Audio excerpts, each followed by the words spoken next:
Assalamualaikum warahmatullahi wabarakatuh. Pernahkah teman-teman berpikir, kenapa setiap kali ada bencana alam, kita seringkali hanya menyalahkan cuaca? Padahal dalam Islam, hubungan manusia dan alam bukan sekedar hubungan pemakai dan juga barang. Halo semuanya, saya Ilmi Napiah, mahasiswa PAI semester 2.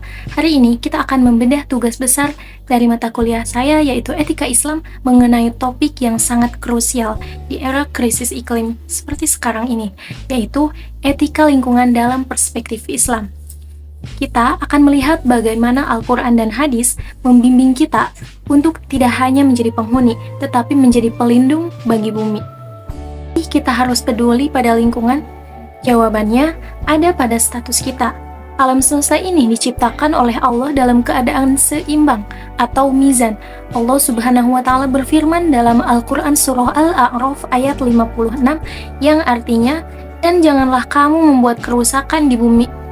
Dan janganlah kamu membuat kerusakan di muka bumi sesudah Allah memperbaikinya. Islam mengajarkan konsep khilafah. Kita adalah wakil Allah di muka bumi, bukan pemilik. Dan sebagai wakil, kita diberi amanah untuk mengelola, bukan mengeksploitasi. Bayangkan jika kalian dipinjami motor oleh teman, tentu kalian akan merawatnya, bukan merusaknya, bukan? Begitulah bumi bagi kita. Poin kedua, mari kita lihat peringatan keras Allah dalam surah Ar-Rum ayat 41. Telah tampak kerusakan di darat dan di laut disebabkan karena perbuatan tangan manusia. Ayat ini relevan dengan kondisi global warming hari ini. Kerusakan itu bukan terjadi sendiri, tapi karena tangan kita, keserakahan kita sebagai manusia. Tapi tenang, Rasulullah SAW juga memberikan solusi konkret melalui hadisnya. Rasulullah bersabda, sekiranya hari kiamat akan terjadi, sedangkan di tangan salah seorang di antara kalian ada bibit pohon, maka jika ia mampu menanamnya sebelum kiamat terjadi, hendaklah ia menanamnya. Hadis riwayat Ahmad. Pesan ini luar biasa sekali teman-teman. Bahkan di ambang kehancuran dunia sekalipun, etika lingkungan dengan seperti menanam pohon tetap menjadi prioritas untuk beribadah. Tahukah kalian, jauh sebelum dunia mengenal istilah nature reserve atau cagar alam, Islam sudah punya konsep hima dan harim. Hima merupakan kawasan khusus yang dilindungi oleh negara untuk menjaga biodiversitas. Kemudian harim merupakan area di sekitar sumber air yang dilarang untuk dibangun apapun agar air itu tetap bersih. Bagaimana relevansinya di zaman sekarang? Zaman sekarang ini, etika lingkungan bisa kita terapkan pada hal-hal yang sangat relate. Pertama, kita bisa diet plastik, yaitu membawa tumbler sendiri adalah bentuk menjalankan amanah untuk menjaga bumi.